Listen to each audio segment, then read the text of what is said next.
If you want Donald Trump to win, then say Trump 2024. Trump 2024. I was in when we standing on business. I'm a big stepper. Underground my thoughts. I did it. I sure did. I voted for Trump. And I'm Latina, half Mexican, half Guatemalan. What it means is that I'm for a president that is pro-America. That is for making this place better. Because it's the shit that obviously was not working for us. Latino for Trump! So far, I'm very, very happy. Thank you. Okay. Bye. That's why I don't take anything. I mean, you don't think something about that. You don't think something about that. I understand how you gonna black looking at a legend in the flesh. Fresh about the kitchen to the check. Blue quarter king on the set. Hold up. Pose. Hello guys, and welcome back to our channel. Now the tables have turned and the conversation is getting real. Lately, TikTok has been flooded with videos of Latinos and Hispanics expressing their disappointment and frustration with the Black community. Now they're asking why Blacks aren't showing up for them the way they claim to have shown up for the Blacks during the Black Lives Matter movement. But here's the thing, many Black people are pointing out that they did show support, just not in the way Latinos expected. They showed up to the polls and voted for Kamala Harris, while over 50% of Latino men and women voted for Trump. The message here is very clear. Don't expect Black people to lead the charge for change when Latinos aren't leading it themselves. As one commenter put it, a lot of Black people are sitting this one out. And honestly, Black people shouldn't be blamed for this. Because let's be honest here, Latinos were very happy to celebrate Trump's win, but now they're expecting Blacks to rally behind them. It is time for a reality check. So with that said, let's take a look at these videos as my fellow Black brothers and sisters share their thoughts on this. I will be right back. Black people, come to the front. I have a question. Are we really not helping? Yes, each other. I think that's who we're helping. We tried to help everyone else, but it went under the radar. It was vastly unappreciated, and they don't want us to help them. They have made that very clear.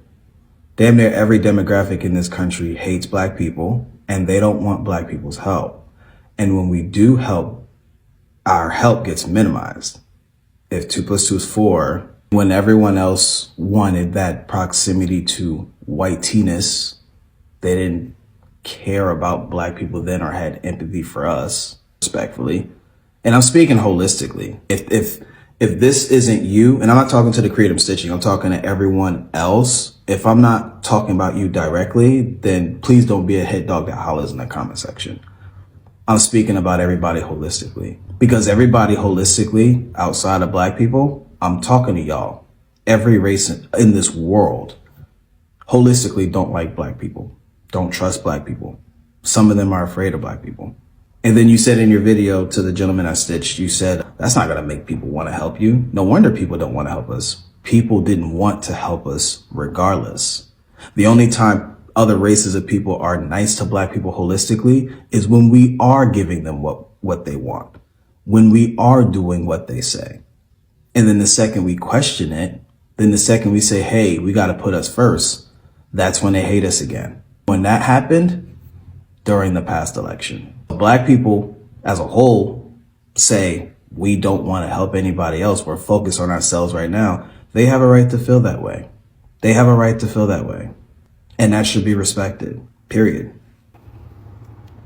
Baby, it's never not been the Black community, and that's what you guys fail to realize. We're always targets, and always have been. Black Lives Matter just happened. We showed our support when we showed up to the polls and voted for Kamala. The Latino community overwhelmingly voted for Trump. Over 50% of Latino and Hispanic men voted for Trump. 39% of Hispanic and Latino women voted for Trump. Don't be mad at us for not leading the charge that you're not leading yourself. I don't see any Hispanic and Latina people out there marching and protesting the treatment of their own people. So why should we be out there marching and protesting the treatment of your people? When Black Lives Matter happened, we were out there. And then people joined. Then they took it over. And then they told us that we did not matter. This message is for Black people. I know we said we're minding our business this whole presidential election, and we still need to stand on that. But we need to be mindful of how we mind our business. This is not a time for us to tap out or be scared. He's not the first president that did not like us. They're not the first administration. None of them did. But they gave us the cheat code. They let us know ahead of time. So we need to operate as such. This is the time to lock in. Spend money at Black-owned businesses. The Black dollar is the best way for us to make effective change. Support other Black people. Be in community with Black people. Start your own business. If you know that a business is going under and they're not going to provide federal funding to small Black-owned businesses anymore, support your local Black-owned businesses. Matter of fact, support your favorite content creators. All you got to do is go watch whatever platforms they're on and support Black content creators. And for white folks who want to be allies, this is your time to tap into. You can also support Black-owned businesses. Spend your money in the Black community. That is how you help Black people. It's not a time for us to worry. No president ever really liked us. 60% of Latinos voted for Trump. 60. They must miss home. Because I can't wait until he started throwing that across that half-built wall. Because it's coming. It is coming. Like, and to my fellow Black men who chose to use their vote for me, I appreciate you. To white women, you hard, rough, with no Vaseline. Y'all are just like, Black women, take off the cape. We're done. Check out. Take off your cape. Hey, man, listen. It's sad to see the Hispanic community go through what they're going through right now. But as a Black man, we're going to sit this one out. This has nothing to do with us and everything to do with y'all guys. When I see these videos and y'all talking about humbling Black people, humbling Black women, oh, first of all, don't fix your mouth to run your mouth about humbling nothing about Black people. That ain't nowhere in your place to even do. You understand me? Figure something out. You need to be hollering at the mother people that's actually doing to you. Have that energy for them. But you don't have no energy for Black people. You can't. Because we told you what it was. But y'all decided to go against the program. You thought you were bigger than the program. They showed you that you wasn't like them. And we're showing you that you're not like us. Just how y'all show us that we're not like y'all. And that y'all supposedly want to act superior against Black people. Because you thought your skin was lighter, you thought because your hair was a little straight that these white folks was going to actually help you out and look out for you. Nah, bro. You learned the hard way. We told y'all who to go vote for. With all the disrespect towards Kamala Harris, y'all like to mispronounce a name, disrespect her. Y'all like to disrespect Black people and all that, bro. But then you turn around and need our help. Bro, we're not doing that. But what we will do is pray for you. We'll pray for your children and pray that y'all find a way and make a way. But you cannot, I repeat, you cannot expect Black people to jump in that fire with you. We're not doing that. Because that type of energy ain't reciprocated for us. And it's been proven over the decades with y'all people. Shout out to the Hispanics that actually stood down and stayed down with us. You know, during those trying times. That voted for Kamala Harris, that actually voted for change, a better president. Shout out to y'all. But your counterparts, not so much. Y'all got to figure that out. Get it out the mud, do what you need to do, but take some accountability for your actions. And aim that anger to the ones where it really need to go. Because you can't. We ain't going for it. The Black community would not go for it. We ain't standing for it. We ain't even getting in that fight with y'all. Y'all got to hold that down. And guess what? We're going to respond like this. We ain't going to respond in kind. We're not going to respond unkind. We're not going to do that. We're not going to match your crappy energy. Because we don't have to, bro. Black is beautiful. Y'all hold it down. Y'all be easy. Figure it out, Mexicans. Figure it out, Hispanics. Figure it out, everybody else that's getting deported. But the way I see it, it is what it is. That's y'all fight. That's not ours. We're going to stand down on this one. Black folk, y'all hold it down. Mind your business, man, and keep it moving, man. Y'all hold it down. No, we're not going to help you. I'm seeing the videos on TikTok of illegal aliens who expect the help and support of foundational Black Americans. Why? Why should we help you? If the tables were turned, you would not help us. You laugh at us. I've seen you at town hall meetings, illegal as hell.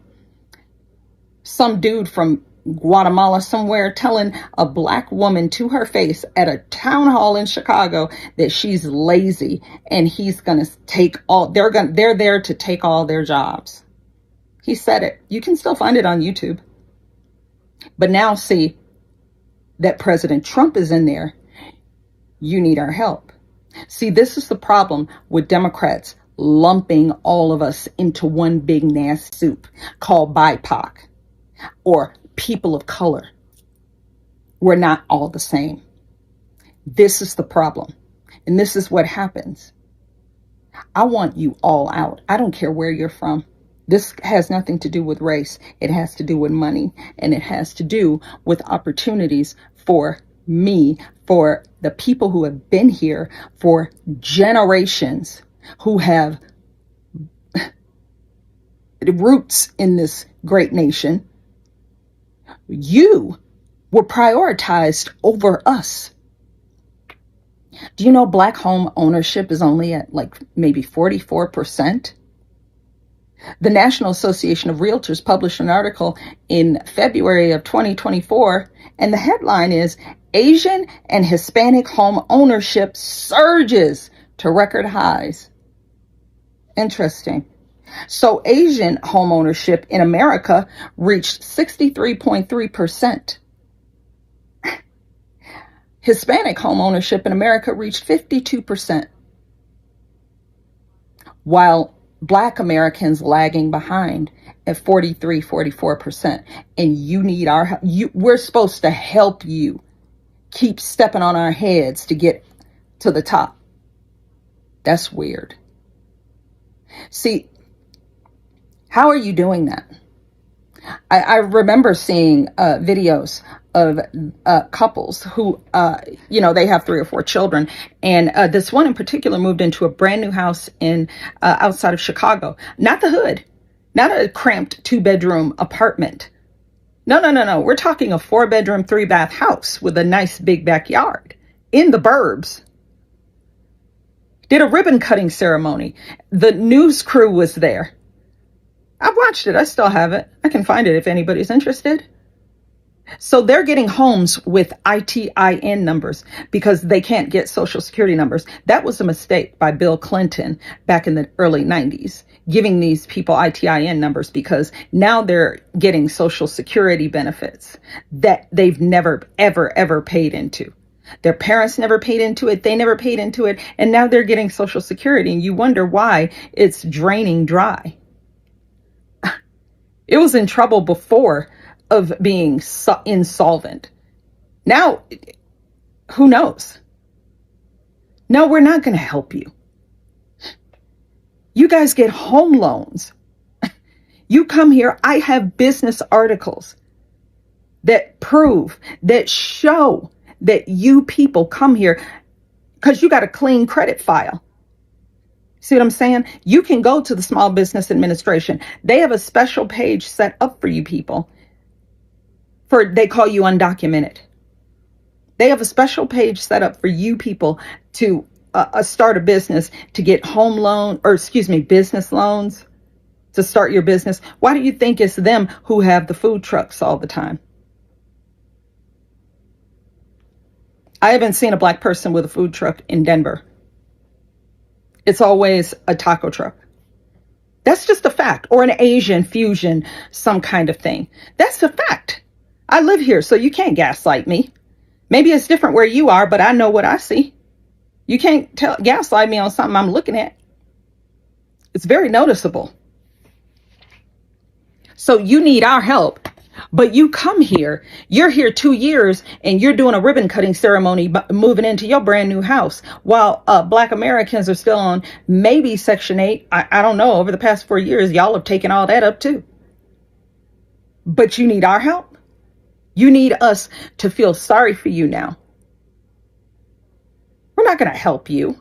We want you out. Don't you understand? We voted for this. Yet we want you gone. We will call ICE. We're part of the opportunities. There should never be a time when American citizens are living on the freaking streets in the cold, and y'all are all housed up making TikTok videos talking about your new dental work and your new nails and your new clothes and your $400 a night hotel stay for free for the last 6 months.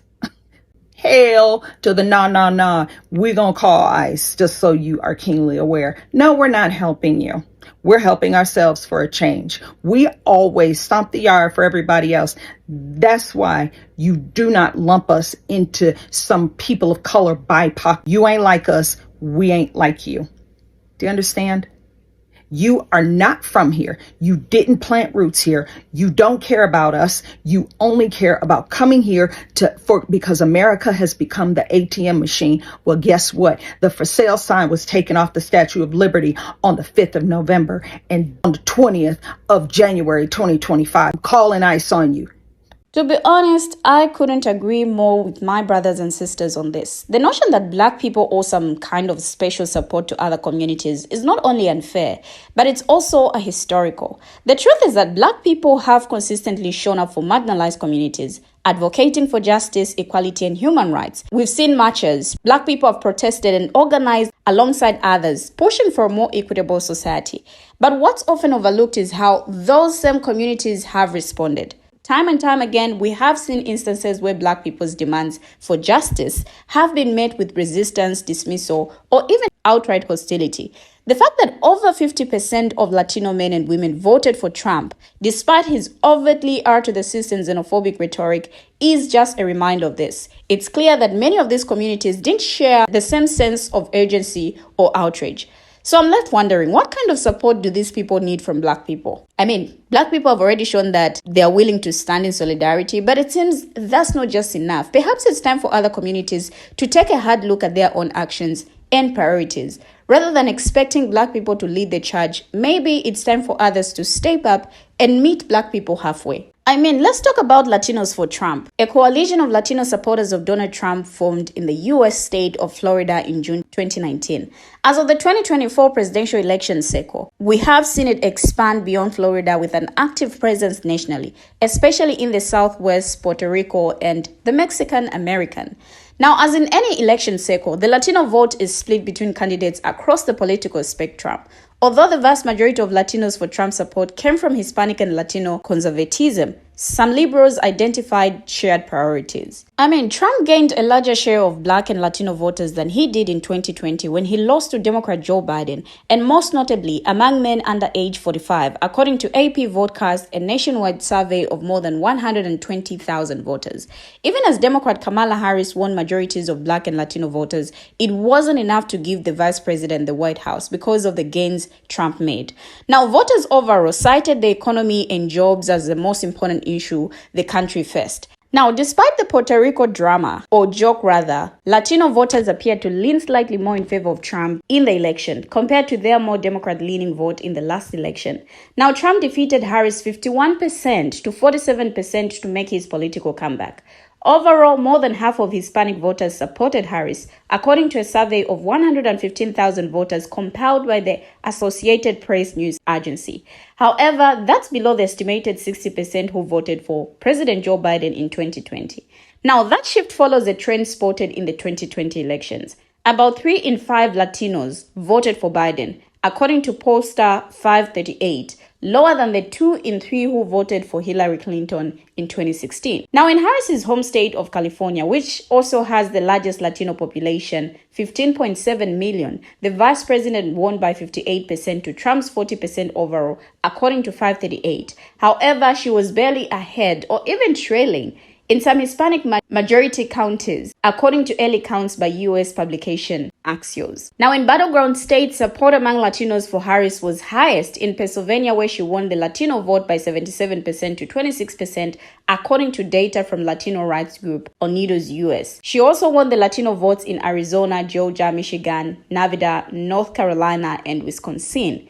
In Florida, which is home to the third largest Latino community in the US, Trump won 56% of the vote over Harris's 43%. He also won the state in 2020 but led Biden 51% to 48%, again showing a downward trend for Democratic support over the long term.